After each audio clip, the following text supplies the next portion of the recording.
নমস্কার, আমি Dipanjan, DPS financial planning এর তরফ থেকে।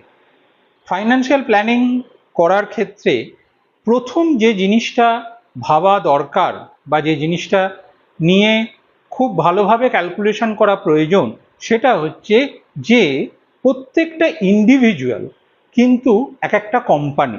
আমরা কোনো কোম্পানির কি ভালো আছে কি খারাপ আছে, সে প্রফিটেবল কোম্পানি না লস মেকিং কোম্পানি, এটা আমরা বুঝি কি করে? তার বুকস অফ অ্যাকাউন্টস দেখে। তো সেই রকম ভাবে একটা ইন্ডিভিজুয়ালেরও বুকস অফ অ্যাকাউন্টস হয়। সেই বুকস অফ অ্যাকাউন্টস প্রথমে ক্রিয়েট করাটা ভীষণ দরকার। তার প্রফিট অ্যান্ড লস বার করতে হয়, তার ব্যালেন্স শিট বার করতে হয়। এটা একটা ফাইন্যান্সিয়াল প্ল্যানারের কাজ, যে বিভিন্ন ডেটার মাধ্যমে এই ক্যালকুলেশনটা, এই ফাইন্যান্সিয়াল ক্যালকুলেশনটা তৈরি করবে এবং তারপরে সে সেইটা নিয়ে আলোচনা করবে।